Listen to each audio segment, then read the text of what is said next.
Olá a todos. Antes de começarmos, eu peço para que fiquem até o final deste episódio, caso vocês se interessem por livros e contos de terror.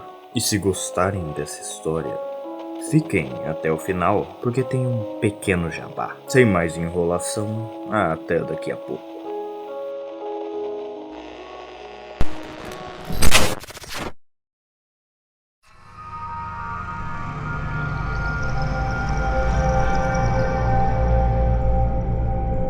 Todos os problemas que já causei, dor, a morte, tudo começou com um avanço.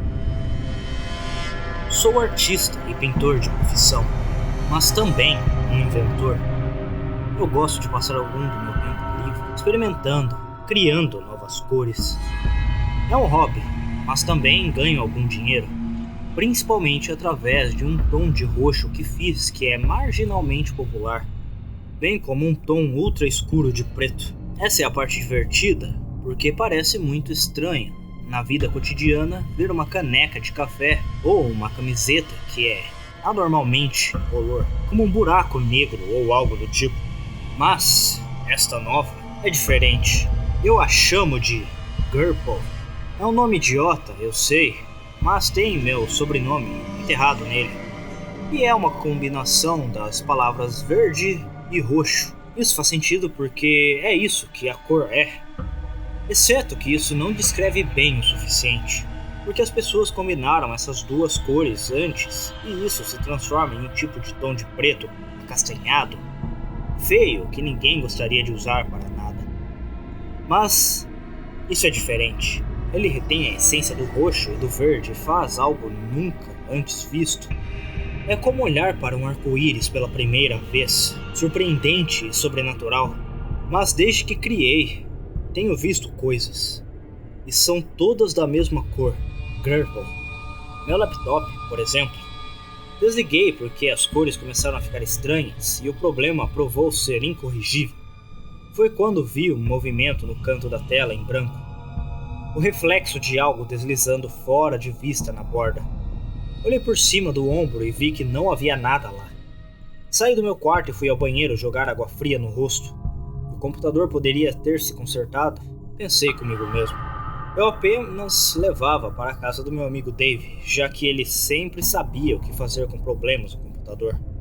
No reflexo do espelho do banheiro, vi que a banheira não tinha mais o tom antiquado de um rosa horrível, fora de moda que tinha sido antes, o que sempre foi desde que me mudei. Agora estava da mesma cor, Gurple. Era como se alguém tivesse entrado na minha casa e substituído minha banheira pela de outra pessoa. Mas é claro que isso era impossível. Minhas mãos começaram a tremer, meu batimento cardíaco acelerado quando parecia que o mundo começou a girar de lado em seu eixo. Tentei me acalmar focando na minha respiração, focando em qualquer coisa que não fosse a banheira. O espelho do banheiro estava sujo, então decidi limpá-lo rapidamente para me distrair. Quando eu terminei de limpá-lo, vi algo no canto da superfície de vidro, deslizando para fora de vista assim que meus olhos notaram. Assim como antes no reflexo do monitor do computador, a cauda esguia e pontiaguda de um lagarto. Era assim que parecia de qualquer maneira. Saí para o corredor para verificar se um dragão de Komodo desgarrado havia entrado na minha sala de alguma forma. Mas novamente não havia nada. Eu não pude deixar de pensar que a cor do que quer que fosse parecia familiar. No entanto, o que quer que fosse era Gurple colorido.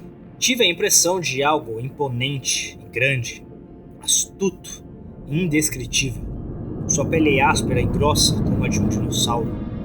De repente, estava lá novamente, na periferia da minha visão, mas ao examiná-lo vi apenas um espaço vazio. Perto eu podia sentir algo enorme e terrível, como uma tempestade se aproximando. Decidindo sair de casa, saí com meu laptop para caminhar até a casa de Dave. Ele estava a apenas alguns quarteirões de distância. Era um dia ensolarado lá fora, úmido e claro. Eu imediatamente desejei ter trazido meus óculos de sol, mas decidi não voltar para pegá-los. Foi uma caminhada curta. Enquanto eu caminhava pela rua, carregava meu laptop velho e pesado. Comecei a ter cada vez mais problemas para enxergar.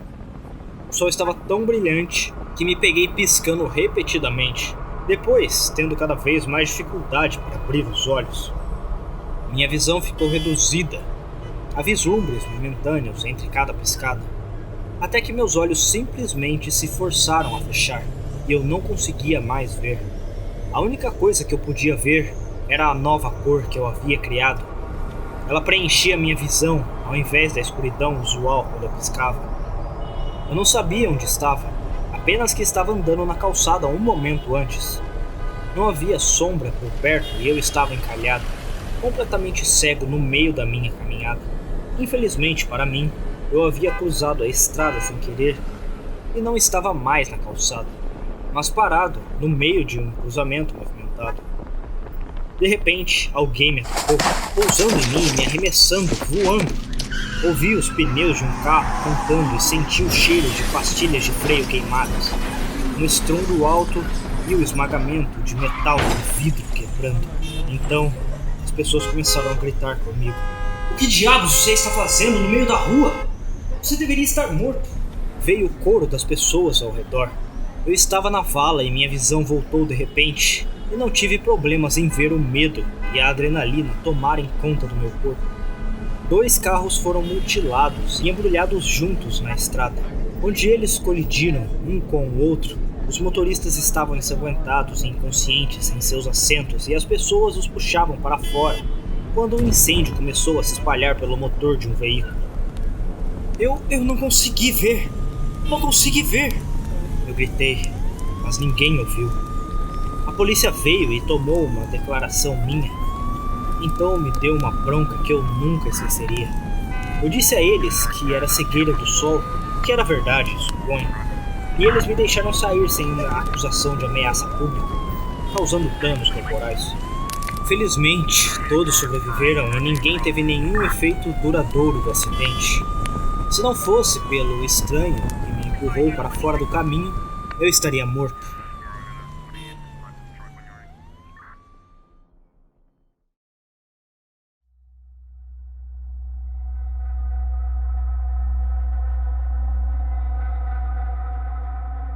Meu laptop estava perdido e eu mancava para casa com um tornozelo torcido que inchava rapidamente. Quando voltei lá, pude senti-lo esperando por mim. Era como se eu pudesse ouvir sua respiração. A criatura que eu trouxe com a minha invenção. Aterrorizado, decidi que eu precisava destruí-lo. Havia algo de errado com essa cor. Não foi feito para este mundo, eu poderia dizer isso. Os lotes experimentais de Grpple estavam no meu estúdio, no porão. Eu corri para lá. Os cabelos da minha nuca se arrepiaram quando senti a coisa me seguindo. Estava com muito medo de olhar para trás. Enquanto descia as escadas correndo, quase tropecei. Meu tornozelo machucado cedeu enquanto descia mancando os degraus de madeira. Meu estúdio estava logo à frente e eu corri para dentro e fui para meu armário trancado, onde guardei todo o meu trabalho experimental. As pinturas que eu havia feito na nova cor estavam lá, assim como os potes contendo a própria tonalidade. Foi uma pena destruí-lo, mas tinha que ser feito. Não era para estar aqui. Eu nunca deveria tê-lo trazido à existência. Despejar tinta no ralo é uma péssima ideia, mas eu estava desesperado. Então fui até a pia com um pequeno lote de teste e o abri, inclinando o recipiente para despejá-lo. Mas então, uma voz, me parou e minha pele ficou gelada, arrepios se espalhando por ela. Como você adivinhou as cores? Sibilou a coisa atrás de mim, das sombras. Não era real. O monstro não era real. Eu só tive que derramar a tinta. Mas algo estava me impedindo. Meus olhos foram atraídos para as pinturas de teste que eu havia feito. Um deles se destacou entre os demais, e eu peguei, largando o pote de tinta e olhando para ele. Eu não conseguia me lembrar de pintá-lo. A imagem mostrava uma fera com cores vivas em Grpple. Ele brilhou e refletiu a luz de volta para mim. Me fez pensar em coisas. coisas horríveis, coisas bonitas. Eu não podia dizer a diferença entre eles depois de um tempo, enquanto eles piscavam diante dos meus olhos. Uma garota morta no fundo de um poço, rosas em flor, estrada com vermes, cadáver inchado vindo com a maré, pele podre sendo destacada de uma mão como uma banana, torta de merengue de limão, um pôr do sol sobre o oceano, unhas quebradas no interior de uma tampa de caixão. Como você conseguiu me pintar? Você me viu em uma visão? Pois quando você fez isso, eu ainda não tinha ido vê-lo. Você me convocou, de certa forma, com isso. Uma longa garra, em um dedo ainda mais longo, estendeu a mão e apontou para a imagem que eu tinha feito. O que eu tinha esquecido de fazer. Eu podia sentir a coisa atrás de mim, sua respiração quente no meu pescoço. Ao longo dos anos, fui nomeado muitas coisas. Eles me chamaram de Caronte, Azael, Shiva e Anubis. Eu nunca vi uma representação tão impressionante como esta. No entanto, você capturou perfeitamente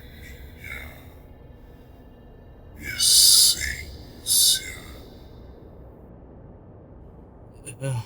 Obrigado, eu resmunguei. Por que você não faz mais desses? Seria uma pena desperdiçar um talento tão precioso como o seu. Minha mão hesitou e eu me vi não querendo destruir a pintura. Afinal, eu queria usá-la. Havia uma imagem que eu sempre quis retratar e a tinta seria perfeita para ela. Eu só sabia disso. Montei meu cavalete e comecei a desenhar. Depois apliquei e coloquei os grandes blocos de cor para que seria meu maior trabalho até então. A peça consumiu minha vida por 3 dias. Por 72 horas eu não fiz nada além de pintar. Uma vez que estava completo, eu sabia que era a melhor coisa que eu já tinha feito. A imagem mostrava Caronte, o barqueiro da mitologia grega. Ele estava levando alguém através do rio Styx, do nosso mundo para o submundo. A vida após a morte. O próprio barqueiro foi ricamente pintado na minha nova cor. Você deveria compartilhá-lo com o mundo. Disse a voz novamente. Eu me vi querendo fazer o que ele sugeriu. Então eu fiz. Levei para as galerias e as primeiras pessoas que viram não gostaram tanto quanto eu. Apesar de uma excelente composição, o consenso entre eles era que a cor de Caronte estava fora, que a cor dele parecia um tipo de tom de vômito preto acastanhado. Eles não viram a nova cor por algum motivo, então eu o trouxe para mais galerias, circulando cada vez mais longe da minha casa, até que um proprietário que eu mostrei para ver, e eu sabia que ele realmente viu. Um homem bem vestido imediatamente exclamou em deleite e pegou-o de minhas mãos, segurando a peça para inspecioná-la, bajulando. Ele me disse o quanto amava a pintura e insistiu em comprá-la para si mesmo. Ele parecia hipnotizado e não conseguia tirar os olhos da peça. Eu pago qualquer preço, disse ele, pegando seu talão de cheques. Eu queria trabalhar mais com ele, então dei a ele um preço razoável e disse que voltaria. Eu teria muito mais pinturas para compartilhar com ele, todos com assuntos semelhantes. Ocorreu-me o pensamento de que eu precisava fazer uma série de pinturas com foco em Caronte, mas isso exigiria muito mais tinta. Então, alguns galões seriam suficiente, disse a mim mesmo. Então, eu pedi meus suprimentos. E dentro de uma semana eu tinha outro grande lote de Gurple feito. Minhas próximas pinturas foram semelhantes às primeiras. Eu raramente dormia ou comia. Eu só trabalhava no meu estúdio sem parar.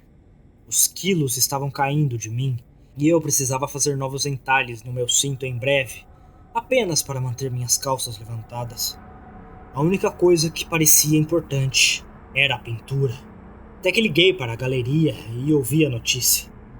Acontece que o dono do lugar que comprou minha pintura de Caronte estava morto. Ele havia cometido suicídio. Ele havia parado de sair de casa, ficando cada vez mais isolado e catatônico, sem fazer nada além de olhar para a pintura. Até que um dia ele cortou os pulsos na frente da pintura. Ele posicionou os móveis para se encostar para que pudesse morrer sentado, admirando-os. Verde e roxo, roxo e verde, vida e morte, morte e vida. Eu pensei sobre isso mais e mais depois disso. É difícil querer pintar quando você sabe que seu trabalho vai matar alguém. Talvez nem todos, mas aqueles que podem realmente ver o que está por trás das cores, o que reluz nos reflexos. Tenho medo do que isso causou, do que meu trabalho trouxe, apavorado com o que virá disso. Mas parte de mim ainda parece decidida a mostrá-la aos outros.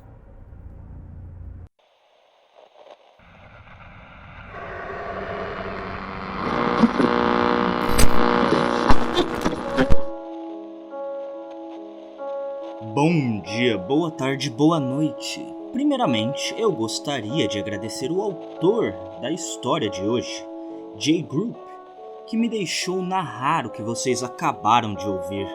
Caso vocês ainda não saibam, as histórias aqui do podcast são todas de direitos autorais de seus respectivos autores.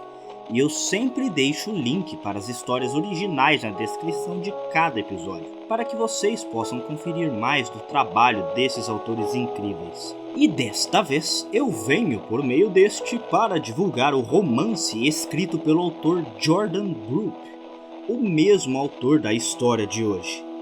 Caso vocês tenham gostado da história de hoje, eu venho convidar vocês a lerem o livro dele, que está disponível na Amazon, cujo link está na descrição deste episódio. Jordan Group é um autor e artista que criou mais de 40 contos, romances e novelas, e seu romance chamado Beneath the Asylum, ou em português, Abaixo do Manicômio ou Hospício, conta a história de um guarda de segurança em um hospital psiquiátrico antigo e infame. Ele encontra algo em comum durante sua patrulha de rotina nos túneis do porão: os sons de uma garotinha chorando. Os sons e choro estão vindo de trás de uma porta trancada em uma seção abandonada do hospital, e ele se move para investigar. Infelizmente para ele, esta não é uma garota comum. O que se segue é uma história de mistério, intriga e suspense, às vezes horripilante e engraçado. Este é o conto da jornada de um homem para descobrir a verdade em um manicômio, onde nem tudo é o que parece, e nem todos são quem dizem que são. Inspirado pelas próprias experiências intrigantes do autor, como segurança em um hospital psiquiátrico, o romance Beneath the Asylum segue a jornada de um guarda de descobertas horríveis, ao sondar um labirinto oculto de túneis sob uma velha mansão decadente no local de um hospital psiquiátrico. O link do livro, que por sinal está de graça no Kindle, está aqui na descrição deste episódio. Mais uma vez, muitíssimo obrigado por chegar ao final de mais um episódio. E até a próxima!